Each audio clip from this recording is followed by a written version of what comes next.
plaisir est pour moi de vous retrouver ce soir. Bienvenue à tous dans cette nouvelle édition d'information. Tout de suite, les titres.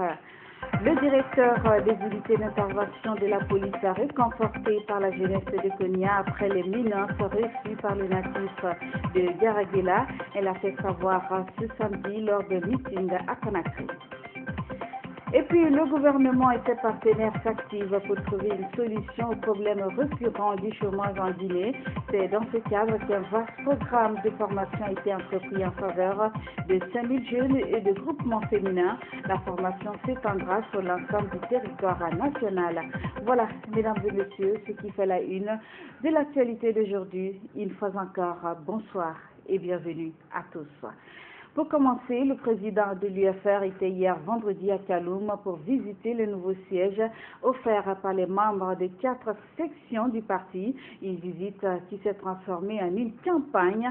Des militants et sympathisants sont sortis pour scander des slogans de soutien au président de l'UFR. Sidia Touré en a profité pour dénoncer la malgouvernance et appelle à la mobilisation des militants pour l'alternance en 2015. Abdourahmane Ba nous fait le point. Kaloum en ébullition. Sans rentrer dans une guerre de chiffres, ils étaient des milliers à accueillir le président de l'UFR, venu avec certains députés du parti pour visiter les nouveaux sièges de l'UFR dans cette commune. Des sièges offerts par les différentes sections du parti. Vous savez qu'on avait un siège pendant plus de 10 ans quelque part, et pour des raisons que vous connaissez, on a souhaité que le siège ne soit plus là-bas. Des propriétaires des différentes sections de Conakry, pratiquement au nombre de 4, ont chacun proposé qu'on puisse utiliser leur concession pour mettre le siège de l'UFR. Donc nous sommes dans ce cadre-là, on a profité pour saluer nos frères et leur dire que l'UFR reste présent à Kaloum et qu'aucun parti ne peut, un temps soit peu, nous inquiéter ici. Ce n'est pas parce qu'on a accroché des foulards jaunes partout. Sidia Touré profite de cette importante mobilisation pour dénoncer la malgouvernance du pouvoir. Comme exemple, il explique le manque criard d'électricité qu'il a pu constater il y a quelques jours lors d'une visite à son député la nuit. Kaloum, c'est la quintessence même de la malgouvernance en Guinée. Je suis venu ici il y a 5 jours pour voir mon député. À 21h, je suis arrivé là où il y a l'état-major général. Vous avez également le gouvernement, la présidence de la République, où le président dort, où il y a les ambassades. Il n'y avait pas de lumière.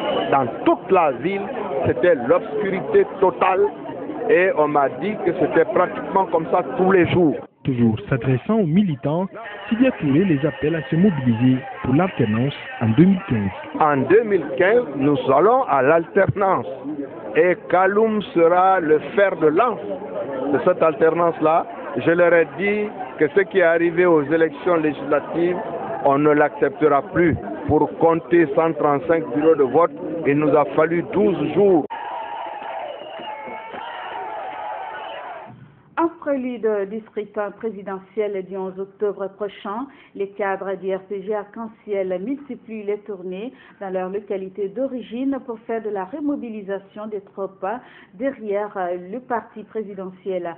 C'est dans ce cadre que le directeur de la pharmacie centrale de Guinée s'est rendu à Komodou dans la préfecture de Kérouani. Dr Moussa Konaté a appelé les citoyens de Komodou pour soutenir le président Alpha Condé dès le premier tour de l'élection présidentielle prochaine. Le point avec notre reporter Lansana Traoré. Tous à l'assaut pour mobiliser les militants à la base pour le 11 octobre prochain. C'est le mot d'ordre au sein du RPG Arc-en-Ciel. L'acte est déjà lié à la parole par certains cadres du parti présidentiel. Ils se rendent dans leur localité d'origine pour mobiliser leurs concitoyens à soutenir le professeur Alpha Condé pour sa réélection aux prochaines échéances électorales. C'est dans ce souci que l'enfant prodige de Toron, dans Kérouani, Dr Moussa Konaté, s'est rendu auprès de ses parents pour les inviter à resserrer les rangs derrière les idéaux du professeur Alpha Condé. Les imams de Komodou, les jeunes de Komodou, les femmes de Komodou se sont mobilisés massivement au cours de cette édition de faire la bénédiction, faire la lecture du Coran et réitérer leur engagement à soutenir le plan de la République. Et vous avez dû constater que pendant tout le long de cette cérémonie d'aujourd'hui, l'engagement est ferme. Tous les ressortissants de Comédie, tous les habitants de Comédie et environnement sont décidés à accompagner le plan de la République, les chances du Coran pour le peuple de Guinée, pour le plan de la République et pour tous les ressortissants. Et aussi les campagnes de sensibilisation d'échange d'expérience, mais aussi d'échanger les différents projets en cours. Dr Moussa Konaté, un bon prêcheur, a su convaincre d'autres militants qui ont rejoint les rangs de la majorité présidentielle. Ici, à Komoudou, nous sommes pour Alpha Condé. C'est lui qui nous a donné le courant. C'est lui qui nous a donné le courant. Nous allons tous voter pour lui pour sa réélection. Nous-mêmes, nous sommes Alpha. Partout, chants et danses ont accueilli la délégation. Cette tournée du directeur général de la pharmacie centrale n'est pas une première. Je vous le disais en tête de chapitre, la jeunesse du Konya apporte son soutien au lieutenant-colonel Ansoumane Camara d'Ibafoué. Lors d'un meeting ce samedi à Conakry, elle a loué les efforts du directeur des unités d'intervention de la police dans le maintien d'ordre dans la capitale. Mamadi de Condé nous en dit plus. Loin d'une opération de maintien d'ordre, le lieutenant-colonel Ansoumane Camara Bafoué est à un meeting de soutien. Le directeur des unités d'intervention de la police prend part à une mobilisation des jeunes du Konya. Pour le maintien d'ordre à Conakry, les fils du Konya louent les efforts du lieutenant-colonel Bafoué qui serait aujourd'hui menacé. Nos services de sécurité ne ménagent aucun effort pour contenir la menace d'insécurité qui pointe à l'horizon. L'accomplissement de cette première mission humaine et noble semble avoir été des occasions pour des Guinéens dépourvus de tout sens de prédilection pour proférer des menaces de mort, soi-disant des menaces de mort. Est-ce que c'est possible? Non! Malgré qu'il est vivement critiqué par certains, le lieutenant-colonel Ansoumane Camara se sent réconforté. Par ce soutien de ses frères, il dit être galvanisé davantage. Je suis très fier de mes parents, de mes frères, mes soeurs, mes mamans. Les mots me manquent. Parce qu'ici, on ne parle pas de maintien d'ordre. Je suis en famille et c'est pour prouver que ma communauté aussi est derrière moi. Donc ça va me galvaniser de plus. Ça me permet encore de démultiplier. Je sais que maintenant, ce que je suis en train de faire, je fais pour la République. Mes parents sont fiers de moi et c'est ça l'essentiel. La Guinée, qui a longtemps abrité des réfugiés, doit préserver la paix. Un message formulé par le directeur des unités d'intervention de la police. Je sais c'est qu'un pays où il y a l'anarchie. C'est pour cela ce pays-là, on ne va jamais accepter qu'il y ait la pagaille ici. Parce que quand il y a pagaille ici, nous, on n'a pas où partir. Nous étions au Libéria, on sait ce qui s'est passé là. Nous avons nos frères ici que nous avons reçus comme réfugiés. On ne peut plus aller. C'est ici notre pays.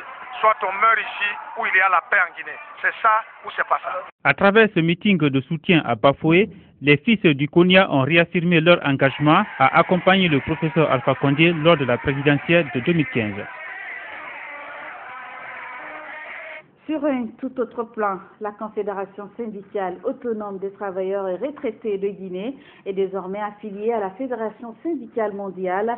L'annonce a été faite ce samedi par le secrétaire général lors d'une assemblée générale tenue à son siège, ici à Gayatité. Cette assemblée générale de la Confédération nationale autonome des travailleurs et retraités de Guinée, COSATREG, a réuni les responsables de la dite organisation syndicale.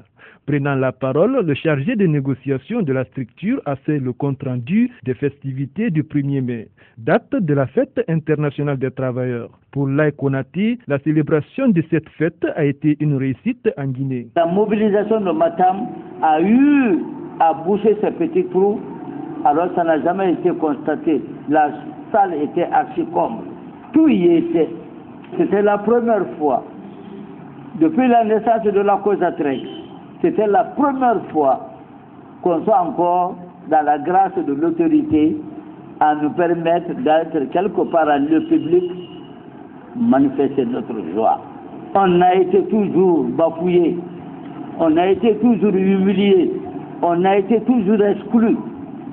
Et même des fois, on était enfermé comme si on était dans un feu lorsqu'il était question de manifester cette joie qui a un caractère international.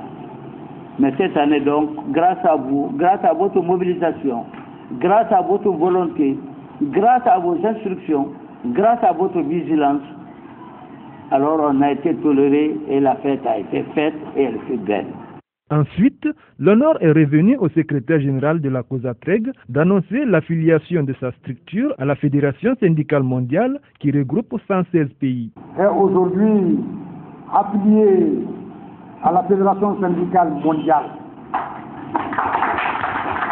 Donc, cette affiliation internationale est une grande aubaine pour nous. La Fédération syndicale mondiale compte 126 pays à travers tous les continents, 90 millions de membres. Aujourd'hui, la COSATREG est membre de la grande famille mondiale. À noter que suite aux incidents survenus entre Amadou Diallo et Yamoussa Touré, les membres de la COSATREG ont à l'unanimité demandé pardon à leur secrétaire général et l'unité entre les organisations syndicales de Guinée. La lutte contre le chômage et la promotion des initiatives privées sont très d'intérêt d'une rencontre ce samedi à Conakry. Il est question encore de 2 jours de travaux pour outiller les 5000 jeunes et femmes pour leur autonomisation. Manian Kondé nous en dit davantage. Aider ces jeunes ou encore cette femme à s'épanouir en réalisant des activités génératrices de revenus, voilà l'objectif de cette formation qui a démarré ce samedi à Conakry. Cette rencontre d'échange organisée une fois par an dans chaque ville du pays vise 5000 jeunes et des groupements féminins de la Guinée. Alors nous avons essayé de mélanger les jeunes soit diplômés sans emploi ou qui veulent se prendre en charge, avec nos mamans qui sont dans les groupements féminins, qui sont dans des activités génératrices de revenus. Je veux parler des teinturières, la saponification, pour les outiller à mieux développer leur activité pour aller de l'avant. Je crois que ça a un intérêt bénéfique pour le pays parce que ça permet non seulement de lutter contre le chômage. L'initiative est réalisée en rapport avec le gouvernement à travers le ministère de l'enseignement technique et de la formation professionnelle et le département de la jeunesse. Ce dernier, à travers le FONIS, pourrait prendre en charge les projets proposés par les jeunes. Bon, je tiens à rappeler que la formation est une étape dans l'accompagnement des jeunes dans le domaine de la création de l'entreprise. Et comme vous le savez, après la formation, il faut le financement de les projets. Et là, le FONIS a tout un mécanisme qui permet donc d'accompagner ces jeunes-là à partir de l'idée de projet jusqu'au financement de leurs projets. La formation est une satisfaction pour les bénéficiaires, lesquels voient déjà leurs rêves réalisés.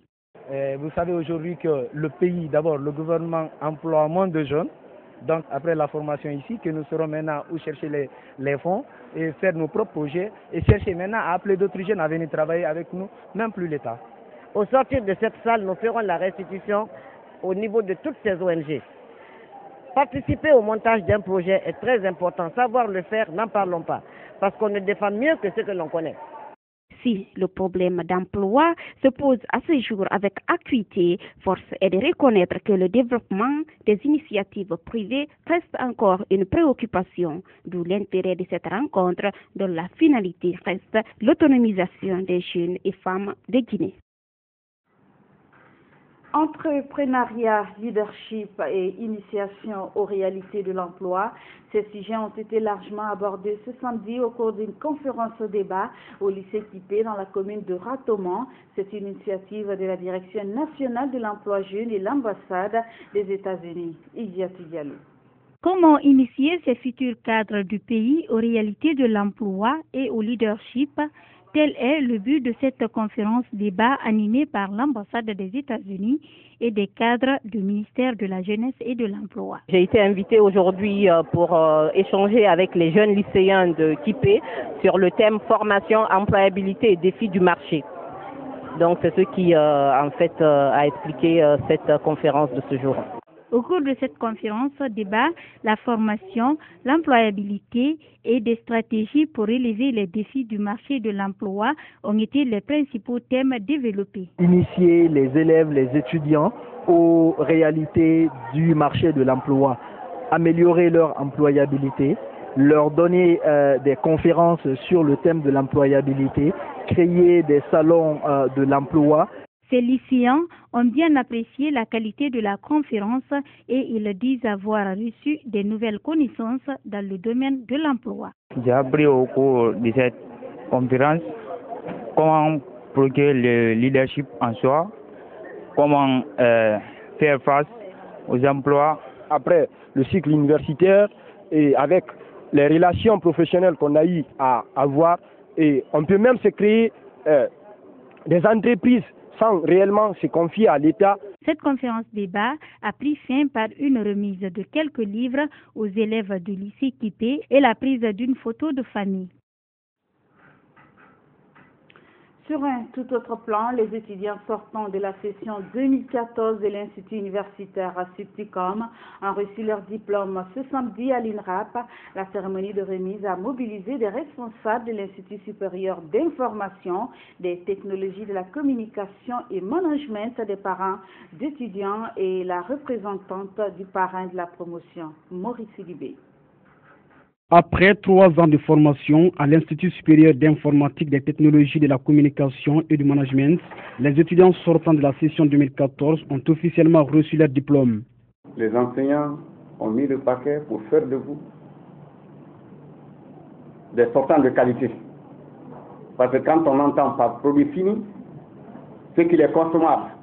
Grâce aux efforts des enseignants, les efforts des parents et de tous les encadreurs, vous voilà aujourd'hui honorés par des diplômes qui vont vous être remis tout à l'heure. Le porte-parole du collectif des étudiants sortants, après avoir mis un accent particulier sur la qualité de la formation à l'Institut universitaire Subticom, a formulé des requêtes à l'endroit du gouvernement. Monsieur le ministre, nous vous exhortons avec toute notre allégresse de transmettre nos requêtes au gouvernement qui sont entre autres l'insuffisance d'infrastructures, le soutien insuffisant de l'État, le manque d'électricité, le manque de la formation continue des formateurs, le manque de dialogue avec les partenaires privés au développement. Cette promotion porte le nom de Baousman, ministre conseiller spécial à la présidence, d'où la présence de son épouse. Adja Bintaba a demandé à ses étudiants sortants de se lancer dès maintenant dans la création des entreprises privées et de mener des activités génératrices de revenus.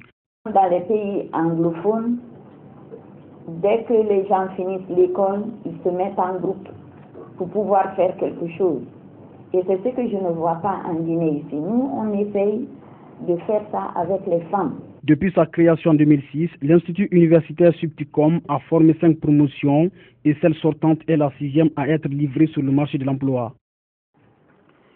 L'opportunisme industriel gestion de synthèse a procédé ce samedi à la remise des diplômes de fin d'études à la 15e promotion sortante de son école. Au nombre de 51 étudiants, la promotion a été baptisée Kernan Mamadou Baïle Diallo, directeur général de la SOCAM. La cérémonie de remise a regroupé élèves et parents d'élèves dans l'enceinte de l'établissement. Bernard Kondono. Après un résultat de 100% aux examens nationaux de sortie des écoles professionnelles, l'OIC Guinée, entendait Opportunity Industrialisation Center, a procédé à la remise ce samedi des diplômes aux 51 étudiants sortants au compte de l'année scolaire 2013-2014. La direction générale de l'OIC Guinée se félicite des résultats obtenus et encourage les bénéficiaires pour l'effort fourni. En ce jour mémorable, nous voudrions, au nom de la direction, adresser nos sincères félicitations à tout le personnel d'encadrement de l'OIC Guinée, qui n'a ménagé aucun effort pour dispenser une formation de qualité à nos étudiants qui, chaque année, réalisent des taux de réussite avoisinant les 100% aux examens nationaux. Cette promotion est la 15e depuis le début des activités de l'OIC en Guinée. Elle a été baptisée Promotion Diallo Tierno Mamadou Baïlo. Son représentant invite les bénéficiaires à redoubler d'efforts dans la recherche de l'emploi, qui est notre défi à relever. Maintenant, ils sont rentrés dans une nouvelle phase. La phase la plus difficile, c'est surtout la phase de l'obtention de l'emploi. Donc ça, c'est une autre phase, mais néanmoins, avec du courage, de la persévérance et de la discipline, je pense qu'on peut compter sur ces étudiants-là. Chez les récipiendaires, la joie est grande. C'est pourquoi ils invitent les autres jeunes à suivre le chemin de la formation. Je suis vraiment content, surtout, je vis l'organisation, je suis vraiment ravi de voir ce jour arriver. Je m'attendais beaucoup à ça. Je vis maintenant que le rêve est devenu maintenant une réalité. Mais une réalité, une partie de mes réalités. C'est pas encore. Parce que le reste à venir. C'est-à-dire le marché de l'emploi. Il faut que je me bats pour ça. Je remercie tous ceux qui ont participé à ma formation, tels que les professeurs, les parents, les amis et surtout mon mari. Merci. L'OIC Guinée est une ONG nationale agréée en 1986 et affiliée à l'OIC international, fondée par le révérend Léon Silva aux États-Unis. Sa vocation est d'aider et améliorer la qualité de vie des populations dans les pays en voie de développement à travers la formation des jeunes dans plusieurs domaines. Cérémonie d'accueil ce samedi des nouveaux étudiants de l'université Nongo Conakry UNC. C'est une initiative des autorités de la dite université qui vise à souhaiter la bienvenue aux étudiants entrants, mais également leur présenter les différentes filières et le fonctionnement des organes qui régorgent la faculté. Plusieurs responsables du pays ont pris part à cette cérémonie. Aïssatou Barry nous en dit plus.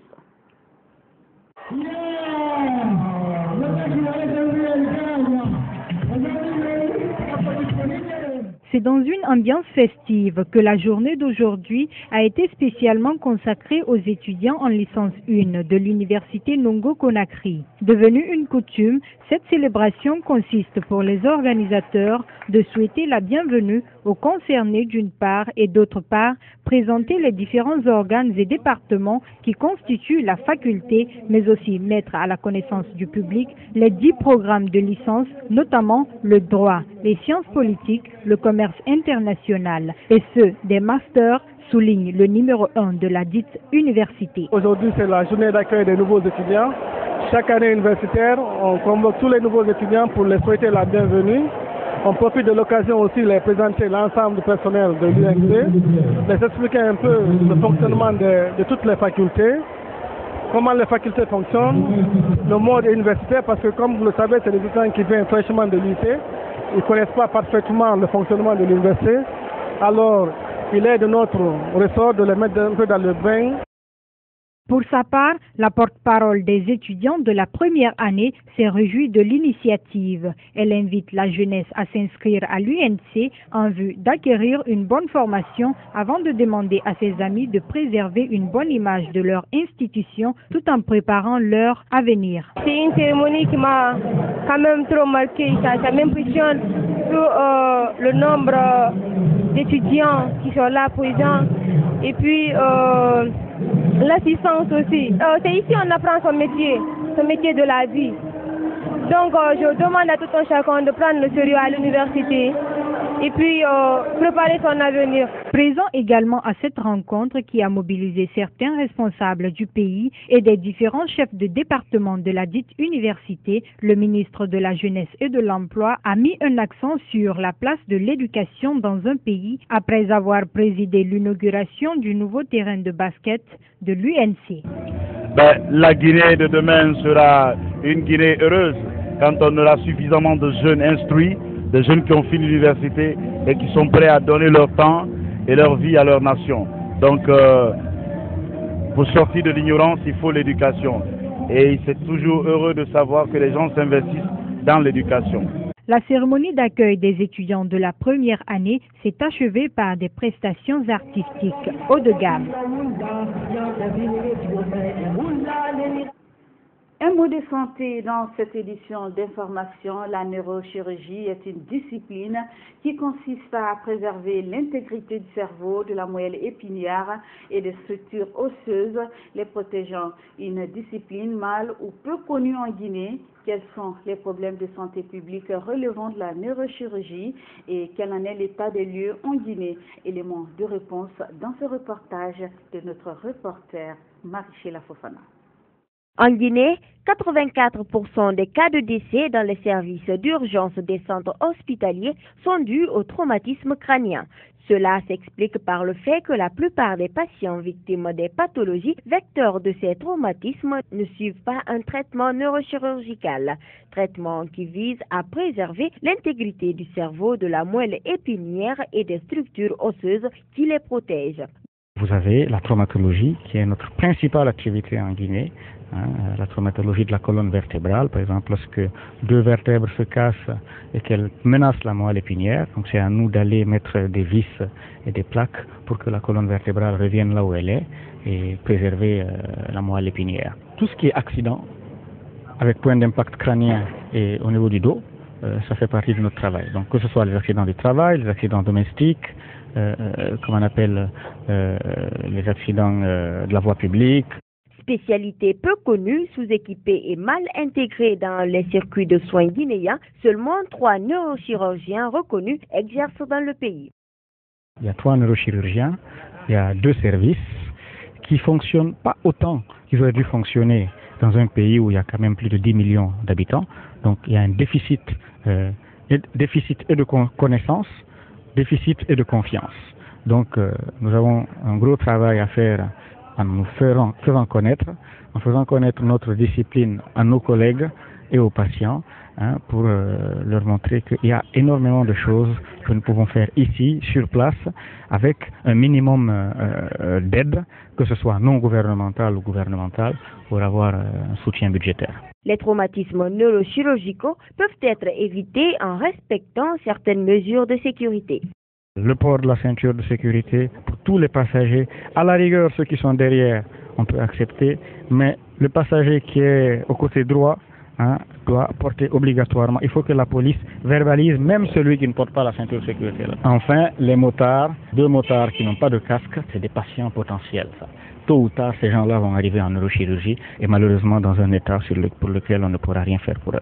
Une grande garde de neurochirurgie va être mise à la disposition des professionnels de santé, particuliers et syndicats des routiers. Également, un numéro vert joignable 24 heures sur 24 pour requérir un avis neurochirurgical devant tout accidenté de la voie publique, tout coma brutal ou toute blessure avec un point d'impact crânien ou vertébral, et cela avant toute chirurgie. Il s'agit du 660 12 12 12. Sur les abords de certaines artères de Conakry sont exposées toutes sortes de sculptures, des statuettes reflétant la vie quotidienne à travers des figures humaines ou animales. Parmi les nombreux sculpteurs que regorge la Guinée se trouve la famille Sidimé qui exerce ce métier depuis des années. Reportage à Giratoba. Des statuettes d'animaux, d'êtres humains, des tabourets et autres fauteuils. Cette caverne aux œuvres d'art est l'un des ateliers de la famille Sidimé. Ici, plus d'une vingtaine de jeunes font naître avec dextérité toutes sortes de figurines. Parmi eux, Oumar Sidimé, Benjamin d'une famille de 6 enfants, est passionné de sculpture. Je ne fréquente plus les écoles maintenant. Je me suis arrêté à 8e année, donc l'art là, c'est dans mon sang. Paix à l'âme de mon père. Donc quand il est décédé, arrivé à un certain âge, donc j'ai vu que la maman, comme il n'y a personne pour l'aider, donc moi j'ai préféré prendre l'héritage de mon papa. En 2007, je suis allé à Dakar, j'ai travaillé là-bas, donc il y a à peu près 8 ans maintenant, je suis dans l'art. Par jour, Oumar peut faire une dizaine de petites figurines. L'objet qu'il aime le plus est l'éléphant, par souci de protection de la faune. Il rêve aussi de décorer les ronds-points de la capitale. J'aime l'éléphant, quoi. Pourquoi l'éléphant? L'éléphant, on ne doit pas tuer l'éléphant à cause de son ivoire. On doit protéger l'éléphant aussi, quoi. Mon plus grand rêve, c'est je peux faire des monuments dans les ronds-points là. À ses côtés, Aïssata Kourouma, sa mère, s'occupe, elle, de la vente des statues à l'étranger. Quand mes enfants fabriquent, je vais en Sierra Leone et je vends là-bas. Ça les intéresse parce qu'il y a les touristes là-bas. Quand tu vas au Sierra Leone, l'art guinéen est très très sollicité. Je lance un appel à l'autorité guinéenne et particulièrement au ministère de l'artisanat de nous aider à avoir un artisanat en Guinée. Outre le manque de structuration de l'artisanat en Guinée, d'autres problèmes liés notamment à l'électricité et à certains matériaux subsistent. Les problèmes que je rencontre des fois, on travaille, on se blesse, comme c'est le métier, il y a des fois des accidents aussi. Le matériel qu'on gagne ici, presque on gagne ça à l'étranger. Comme moi par exemple, je viens de quitter à Cotonou comme ça, donc j'ai acheté certains matériels là-bas. C'est pas trop difficile d'avoir le bois, mais il n'y a pas d'électricité. Il y a le travail des mains et il y a pour le courant aussi. Souvent, nos enfants se déplacent pour aller en ville. Bon, quand il y a le courant, ils travaillent. Quand le courant va, ils arrêtent le travail. Voilà, mesdames et messieurs, c'est ainsi que se referme cette édition d'information. À toutes et à tous, merci de l'attention et bonsoir, où que vous soyez dans le monde. Mais gardez aussi un œil sur notre site web www.groupeevoisinguinée.info. Au revoir.